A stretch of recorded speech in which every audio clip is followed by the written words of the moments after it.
You're looking at live pictures from the launch pad for the SpaceX rocket that will carry a replacement crew to the International Space Station tonight.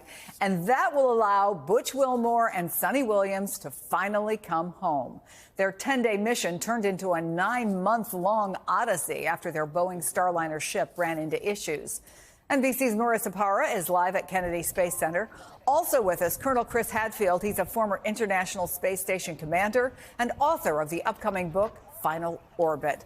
All right, Marissa, liftoff for Suni and Butch's return, 7:48 p.m. Eastern. Give us a preview. Hey, Chris. So a couple things I want to clear up because I've seen this a lot online. So Crew 10 is not coming up and Butch and Suni are not going to be coming down on Crew 10's vehicle, right? So Crew 10 is scheduled for liftoff tonight. This was previously scheduled.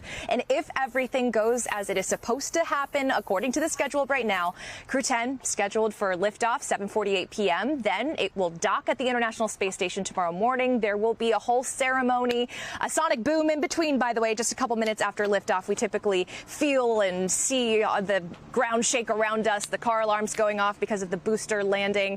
That's meant to be a reusable feature here. But then we're going to have that docking ceremony tomorrow morning.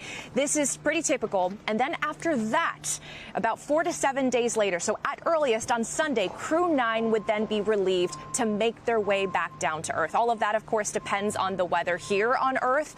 But we know that extended stays in space are not easy. They're not new, but they're not easy. They're physically demanding. And of course, I'm sure Commander Chris Hadfield can talk more about that in just a moment, but a lot of rigorous exercise required up in space to make sure that the astronauts are able to handle the weight of gravity back down here at Earth, but also, of course, mentally and emotionally. There is a toll. You know, Butch and Suni, they're veteran pilots and astronauts. They are true professionals to their core. We've seen that time and time again, but they have families at home, and their families have posted how much they missed these astronauts saying the same. Of course, they've missed holidays, big moments with their family members, that they're excited to come back down. So, you know, when we talk about the toll, we know that this is something that they have handled well. They've stayed busy up there, but a lot of eyes watching their return back here on Earth. In terms of the launch we're expecting tonight, 95% favorability, Chris. So I've seen it happen with less. So things are looking good so far.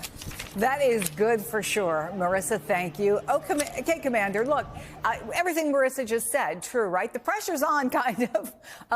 They've been up there a very long time. Can you put yourself in that emotional space of the two astronauts, of the crew that's going there to replace them, and of the people down on Earth who want to make sure this finally goes right? Well, Suni and Butch, I know them both. They're combat pilots, they're test pilots, and they're long-serving astronauts.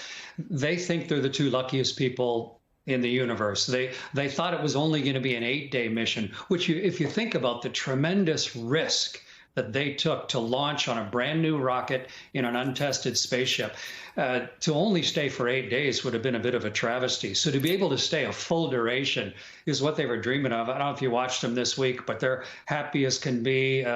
Butch is glad because you get no joint and lower back pain when you live without gravity. Suni loves what it's like to sleep without weightlessness. You don't need a pillow, don't need a mattress. Both of them want to fly in space again after this flight.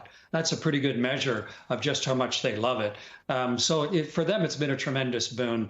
And it's nice this ship's going up and they'll come back on their ship here, Sunday or so. But they've had the time of their lives.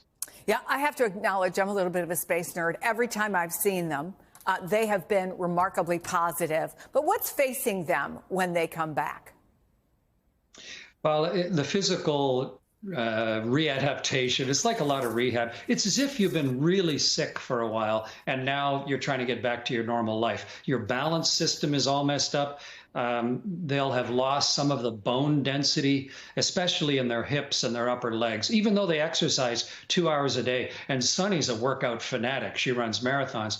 But they'll take a little while to get their bodies back into shape. It'll be like a couple weeks before they'll let them drive a car, maybe a month before they can fly an airplane. And it'll take about a year and a half for their bones to get back to normal density. But any professional astronaut would tell you it's absolutely worth it for the amazing new human experience of living and working off the planet. Colonel Chris Hadfield, who's done that. It's great to have you on the program. Thank you.